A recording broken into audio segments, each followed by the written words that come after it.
সুপ্রিয় দর্শক, আসসালামু আলাইকুম রহমতুল্লাহ। সুপ্রিয় দর্শক, এটা কোন ডালিম? এটা হলো পাকিস্তানি ডালিম, না বাংলা ডালিম, নাকি জামাতি ডালিম? এই ডালিম নামা নিয়ে, এই মেথর নামা, অর্থাৎ মেথর ডালিম, আমি মেথর ডালিম বলছি। যদি এটাই হতো তাহলেই মনে হয় ভালো হতো যে বইটার নাম আমি মেথর ডালিম বলছি। এখানে যে স্ক্রিপ্টেড একটা ঘটনা ঘটানো হচ্ছে সেটা হচ্ছে বিএনপি কে এইটা খুব ভালোভাবে উত্তর দিতে হবে, এবং বিএনপি খুব ভালোভাবে একটা মাইনাস থিওরিতে যে নেওয়া হয়েছে সেটা ম্যাটিকুলাসলি 50 বছর পরে, সরি, প্রায়, হ্যাঁ, 50 বছর পরে কোনো মিডিয়ার সামনে তাকে সরাসরি দেখা গেল। তাহলে আবার এখানে যে এটা গর্ব ঘরে যে বলা হলো যে প্রায় 8 লাখ লোক একসাথে লাইভ দেখেছে। আরে ভাই, 8 লাখ লোক সবাই দেখতে গেছে, তার মানে জাতীয় বীর হিসেবে না, দেখতে গেছে জাতীয় নিকৃষ্ট ব্যক্তিটিকে সে কি বলতে চায়, কি বলে, এই উৎসুক জনতার একটা স্ট্রাইক লেগেছিল। এখন একজন ধরে নেন মিজানুর রহমান আজহারি, উনি একজন ইসলামিক স্কলার্স, খুবই ফেমাস, খুবই নাম করা একজন স্কলার্স। উনি কোন দলীয় হয়ে বক্তব্য দেন না, যদিও শেষের দশরের বক্তৃতাটা নিয়ে একটু কথা উঠেছে, কিন্তু কোন দলের নাম তো উনি উচ্চারণ করেন নাই। তো মিজানুর রহমান আজহারি সাহেবের এই প্রোগ্রামগুলোতে যে পরিমাণ মানুষ হয়, এই প্রোগ্রামগুলোতে যে পরিমাণ মানুষ হচ্ছে, সবাই কি মনে করেন আপনি জামাত ইসলামী? না, তারা সকল দলের, এমনকি হিন্দুরাও থাকে। তো এখানে যে বিষয়টা রয়েছে সেটা হচ্ছে, প্রথমে ক্লিয়ার করি জনগণ এত হলো কেন, এত দর্শক হলো কেন। এই দর্শক হচ্ছে যে ঘৃণিত ডালিমকে দেখতে যাওয়া একটা শ্রেণী, আরেকটা শ্রেণী হচ্ছে যে যারা কিনা 71-এর চেতনা বিরোধী, এই যে মেটিকুলাসলি যার প্ল্যান করে যে যারা নিয়ে আসছে, অর্থাৎ এখান থেকে স্পষ্ট হয় মাঠে তো ইয়া নেই, আওয়ামী লীগ নেই। তাহলে মাঠে যদি আওয়ামী লীগ না থাকে তাহলে আছে এখন বিএনপি।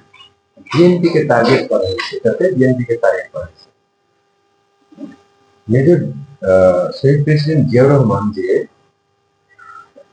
তাকে বিতর্কিত করার একটা হীন চেষ্টা, এটা করা হয়েছে।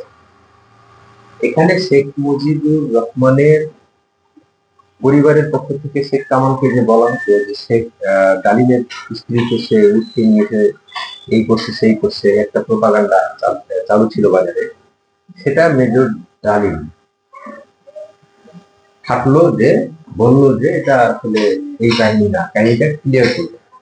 তাহলে এতদিন মানুষ যে, এমনকি যে সঞ্চালক সাহেব এটা তাকে খুঁচিয়ে খুঁচিয়ে প্রশ্নগুলো করার চেষ্টা করতেছিল, এবং শেখ মুজিবুর রহমানের চারিত্রিক বা মানুষ হিসেবে কতটা খারাপ তাকে বলিয়ে নেওয়ার চেষ্টা করছিলেন, কিন্তু নিজের ডালিম বারবার বলছিলেন উনি খুবই আন্তরিক মানুষ ছিলেন, এবং তার সাথে তার একটা ব্যক্তিগত সম্পর্ক ছিল, সে থেকে তাকে কি করে রাখতেন, এবং বঙ্গবন্ধু যাদের কাছে খুব প্রিয় তাদেরকে তুই করে রাখতেন ছোটদের।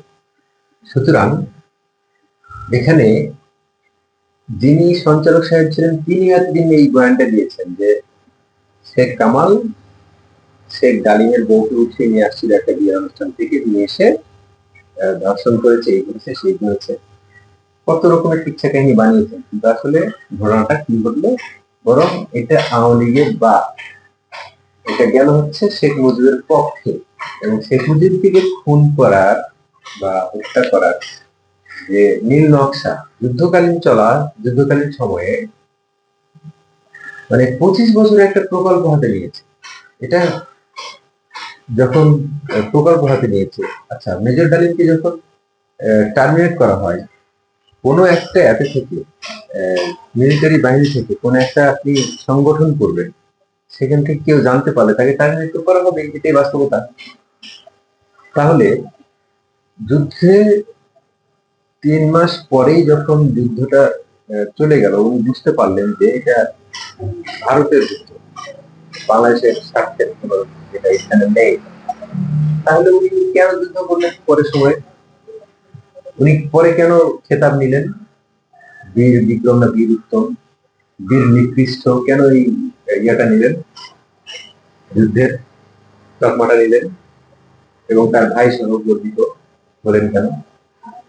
কথা হচ্ছে, আপনারা যদি তার কথাগুলো সত্যতা যাচাই করতে চান যে সে কি পরিমাণ নিকৃষ্ট এবং মূর্খতা এবং কতটা মিথ্যাচার করেছেন, সেলফ কন্ট্রাডিক্টরি, অর্থাৎ তার নিজস্ব বইয়ে লেখা যে সব কথাগুলো, সেগুলোরই কন্ট্রাডিক্টরি, মিলে না। আমি খুব কষ্ট করে তার এই ঘৃণিত বইটি পড়েছিলাম। ওখানে পড়তে পড়তে মনে হয়েছিল অনেকগুলো মিথ্যাচারে ভরা, এবং এই যে লাইভটাতে এসে উনি আরো অনেক কিছু গুলিয়ে ফেলেছেন এবং খুব ক্লিয়ার হয়েছে। উনি একটা কথা বলতে বলতে সবগুলো কথা পাকিস্তানি অ্যাকসেন্ট, অর্থাৎ উর্দু ভাষায় কথা অ্যাকসেন্ট, এবং একটা ওয়ার্ডও কিন্তু বলে ফেলেছেন উর্দু। সুতরাং উনি পাকিস্তানে আছেন, জামাত ইসলামের পৃষ্ঠপোষকতায় আছেন। উনি তো হতে চেয়েছেন সমন্বয়কদের জাতির আব্বা হতে চেয়েছেন, হতে পারেন সমন্বয়কদেরকে ডিক্লেরেশন দিতে পারেন, সমন্বয়করা হয়তো তাকে নিয়ে আসতেও পারেন তাদের নেতা হিসেবে। কারণ একজন উপদেষ্টা তো বলে দিয়েছিলেন যে 75-এ তারা শুরু করেছিলেন, 24 শেষ করলেন, তারা স্বীকৃত। সুতরাং ওইটার সাথে একটা কানেকশন আছে। এখন এই যে মেজর ডালিম কতগুলো বিষয় নিয়ে মানুষকে বিভ্রান্ত করে দিলেন, তার চেয়ে বড় এখানে আমাদের ক্ষতি হওয়ার পিছনে বঙ্গবন্ধু ইমেজের এতটুকু ক্ষতি হয়নি, বরং তার সাক্ষাৎকারে আরো বেশি উঠেছে। ভারত বাংলাদেশকে কলম রাষ্ট্র বানাতে চেয়েছিল, তাহলে কি হয়ে গেছে? এটা হয় নাই, সুতরাং এটা মিথ্যা কথা। সুতরাং একটা স্বাধীন সার্বভৌম দেশ হয়েছে এবং মাত্র 4 মাসের মধ্যেই মিত্রবাহিনীর সকল সেনা সদস্যকে ভারতে পাঠিয়ে দিয়েছে বঙ্গবন্ধু। এগুলো সবকিছু তাহলে তার কন্ট্রাডিক্টরি হয়ে যাচ্ছে। তাহলে ধারণার উপরে তাকে খুন করা হলো একজন গ্রেট লিডারকে। আপনারা জাতির পিতাকে মুছে ফেলতে চাওয়ার যে প্রয়াস, জাতির পিতাকে মুছে ফেলা যাবে না ভাইয়া।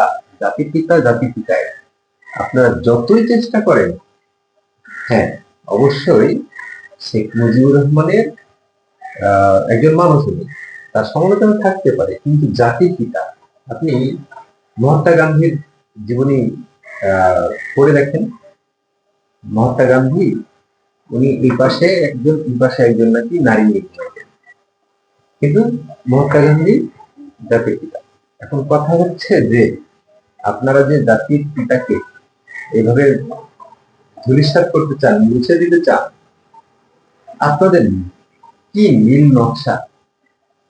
এখানে আওয়ামী লীগের কিংবা এখানে শেখ মুজিবের কোনো ক্ষতি হয়নি, ক্ষতিটা হয়েছে বিএনপি। এই যে বিএনপি শহীদ প্রেসিডেন্ট জিয়াউর রহমান 4,000 এর বেশি যে সেনা সদস্য হত্যা করেছেন, এটা উনি বলার উদ্দেশ্যটা এখন কি? এই বোমা এখন ফাটলো কেন? ডালিম এখন ফাটলো কেন? এই মেজর ডালিম এই সময় ফাটানোর উদ্দেশ্যটা হচ্ছে ম্যাটিকুলাস একটা প্ল্যান। এই ম্যাটিকুলাস একটা প্ল্যানের অংশ আপনারা বাঙালিরা এত সহজে খেয়ে নেন, খাবেন। এখন নিয়ে আসেন তাকে দেশে এখন সমন্বয়কদের আব্বা হতে পারেন, উনি সমন্বয়কদের প্রদর্শক হতে পারেন, অনেক কিছু তার কাছে নেওয়ার আছে, শিখার আছে, উনি নিজেই বলছেন। সুতরাং এখানে খুব খুব ক্লিয়ার যে জামাত ইসলাম যে এতদিন ধরে তাকে গ্রুমিং করেছে, এতদিন ধরে তাকে পৃষ্ঠপোষকতা করেছে, জামাত ইসলাম যে তাকে পাকিস্তানে লুকিয়ে রেখেছে, এটা একদম ক্লিয়ার। আমরা খুব সাদা চোখে সবকিছু দেখি, তো খুব সাদা চোখে দেখি। জামাত ইসলাম রাজনীতির মাঠে কি খেলাটা না খেলছে, আপনি নিজে একবার নিজেকে প্রশ্ন করুন তো। জামাত ইসলাম হিন্দু শাখা তৈরি করেছেন, জামাত ইসলাম হিন্দু শাখা তৈরি করে কি প্রমাণ করলেন, কি করতে চান ওনারা? রাজনীতি ভাই, সকল রাজনীতি ধর্ম নিয়ে রাজনীতি করার খেলা। দেখেন, জামায়াত ইসলাম যে একাত্তরকে স্বীকার করে না, একাত্তরকে যে তারা শুধু ষড়যন্ত্র মনে করে, তারা যে মনে করে যে একটা মুসলিম রাষ্ট্র থেকে আর একটা মুসলিম রাষ্ট্রকে পৃথক করার একটা ষড়যন্ত্র, এটাই তারা প্রতিষ্ঠিত করতে চেয়েছেন এবং এই কথাগুলোই বের করেছেন এর মুখ থেকে, এই মেথর ডালিমের মুখ থেকে। তো মেজর ডালিম না, মেথর ডালিম। এই মেথর ডালিম যে কথাগুলো নিজে নিজে বলতে চেয়েছেন, ওনাকে যে সাজিয়ে গুজিয়ে একদম স্ক্রিপ্টেড সবকিছু, এবং এই স্ক্রিপ্টেড যেগুলো জিনিস ছিল সেগুলো সাজিয়ে বলতে পারেন নাই। দুর্ভাগ্য, জামাত ইসলামের দুর্ভাগ্য যে মানে আরো হয়তো বা এরপরে আরো সাক্ষাৎকার তার না হতে পারে আমার মনে হয়। কারণ হচ্ছে যে স্ক্রিপ্টটা খুব ভালো মতো পড়া হয়নি, স্ক্রিপ্টটা খুব ভালো মতো হয় নাই, নাটকটা খুব ভালো মতো জমে নাই। সুতরাং আপনি 8 লক্ষ লোক একসাথে লাইভ দেখা মানে এই নয় যে মেথর ডালিমকে সব ভালোবেসে দেখতে গেছে, ঘৃণা ভরে দেখতে গেছে। তার সেকেন্ড কাজিন অর্থাৎ মুফাসসিল ইসলাম, ভাই স্যালিউট আপনাকে। এই সময়ে আপনি কঠিন সুন্দর একটা ভূমিকা পালন করছেন। মুফাসসিল ইসলাম দিয়ে সার্চ করে আপনারা সব দেখেন, মুফাসসিল ইসলাম হচ্ছে এই মেথর ডালিমের সেকেন্ড কাজিন, তার ভাই। এই উনি আছেন লন্ডনে, উনি যে কথাগুলো বলেন তার ফ্যামিলি থেকে তো কেউ বেশি জানবে না, তাই না? সুতরাং আপনারা তাকে বিশ্বাস করবেন না, তার ভাইয়ের কথা শুনুন। মুফাসসিল ইসলামের লিঙ্ক আমি দিয়ে দেবো নিচে। সুতরাং আপনারা যে ভাবে যা বলতে চেয়েছেন, যা করতে চেয়েছেন, তা আসলে আওয়ামী লীগের কোনো ক্ষতি হয়নি এবং বঙ্গবন্ধুরও কোনো ইমেজের নষ্ট হয়নি, বঙ্গবন্ধু ইমেজ আরো ভাগ বেড়ে গেছে। এটা যতভাবে সঞ্চালক সাহেব প্রশ্ন করতে চেয়েছেন, প্রশ্নবিদ্ধ করতে চেয়েছেন বঙ্গবন্ধুকে, না এতটা হয়নি। বিএনপি জবাব দেন, বিএনপির জবাবটা এখন আপনারা কিভাবে দিবেন দেন। সুতরাং আপনাদের কাছে ছেড়ে দিলাম, এই পর্যন্ত আজকে, পরে কথা হবে নিয়ে। ভালো থাকবেন, আল্লাহ হাফেজ।